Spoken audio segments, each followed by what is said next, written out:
خدا کے زندہ اور پاک کلام میں سے قضات کی کتاب اس کا 15واں باب۔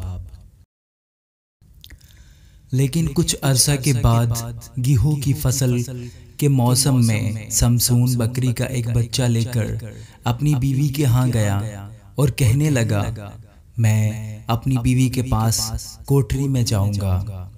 پر اس کے باپ نے اسے اندر جانے نہ دیا، اور اس کے باپ نے کہا، مجھ کو یقیناً یہ خیال ہوا کہ تجھے اس سے سخت نفرت ہو گئی ہے، اس لیے میں نے اسے تیرے رفیق کو دے دیا۔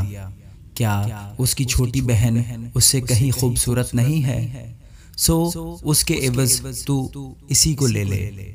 سمسون نے اس سے کہا، اس بار میں فلسطینیوں کی طرف سے جب میں ان سے برائی کروں بے قصور ٹھہروں گا۔ اور سمسون نے جا کر 300 لومڑیاں پکڑی اور مشلیں لی اور دم سے دم ملائی، اور 2 دموں کے بیچ میں ایک مشل باندھ دی، اور مشلوں میں آگ لگا کر اس نے لومڑیوں کو فلسطینیوں کے کھڑے کھیتوں میں چھوڑ دیا، اور پولیوں اور کھڑے کھیتوں دونوں کو، بلکہ زیتون کے باغوں کو بھی جلا دیا۔ تب فلسطینیوں نے کہا، کس نے یہ کیا ہے؟ لوگوں نے بتایا کہ تمنتی کے داماد سمسون نے، اس لیے کہ اس نے اس کی بیوی چھین کر اس کے رفیق کو دے دی۔ تب فلسطینیوں نے آ کر اس عورت کو اور اس کے باپ کو آگ میں جلا دیا۔ سمسون نے ان سے کہا کہ تم جو ایسا کام کرتے ہو تو ضرور ہی میں تم سے بدلہ لوں گا اور اس کے بعد باز آؤں گا۔ اور اس نے ان کو بڑی خونریزی کے ساتھ مار مار کر ان کا کچومر کر ڈالا، اور وہاں سے جا کر ایتام کی چٹان کی دراڑ میں رہنے لگا۔ تب فلسطی جا کر یہودا میں خیمہ زن ہوئے اور لہی میں پھیل گئے۔ اور یہودا کے لوگوں نے ان سے کہا، تم ہم پر کیوں چڑھائے ہو؟ انہوں نے کہا، ہم سمسون کو باندھنے آئے ہیں تاکہ جیسا اس نے ہم سے کیا ہم بھی اس سے ویسا ہی کریں۔ تب یہودا کے 3000 مرد ایتام کی چٹان کی دراڑ میں اتر گئے اور سمسون سے کہنے لگے، کیا تو نہیں جانتا کہ فلسطی ہم پر حکمران ہیں؟ سو تو نے ہم سے یہ کیا کیا ہے؟ اس نے ان سے کہا، جیسا انہوں نے مجھ سے کیا میں نے بھی ان سے ویسا ہی کیا۔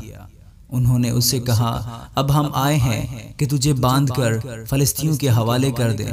سمسون نے ان سے کہا، مجھ سے قسم کھاؤ کہ تم خود مجھ پر حملہ نہ کرو گے۔ انہوں نے اسے جواب دیا، نہیں، بلکہ ہم تجھے کس کر باندھیں گے اور ان کے حوالہ کر دیں گے، پر ہم ہرگز تجھے جان سے نہ ماریں گے۔ پھر انہوں نے اسے 2 نئی رسیوں سے باندھا اور چٹان سے اسے اوپر لائے۔ جب وہ لہی میں پہنچا تو فلسطی اسے دیکھ کر للکارنے لگے۔ تب خداوند کی روح اس پر زور سے نازل ہوئی، اور اس کے بازوؤں پر کی رسیاں آگ سے جلے ہوئے سن کی مانند ہو گئیں، اور اس کے بندھن اس کے ہاتھوں پر سے اتر گئے، اور اسے ایک گدھے کے جبڑے کی نئی ہڈی مل گئی۔ سو اس نے ہاتھ بڑھا کر اسے اٹھا لیا، اور اس سے اس نے 1000 آدمیوں کو مار ڈالا۔ پھر سمسون نے کہا، گدھے کے جبڑے کی ہڈی سے ڈھیر کے ڈھیر لگ گئے۔ گدھے کے جبڑے کی ہڈی سے میں نے 1000 آدمیوں کو مارا۔ اور جب وہ اپنی بات ختم کر چکا تو اس نے جبڑا اپنے ہاتھ میں سے پھینک دیا، اور اس جگہ کا نام رامت لہی پڑ گیا۔ اور اس کو بڑی پیاس لگی، تب اس نے خداوند کو پکارا اور کہا، تو نے اپنے بندہ کے ہاتھ سے ایسی بڑی رہائی بخشی، اب کیا میں پیاس سے مروں اور نامختونوں کے ہاتھ میں پڑوں؟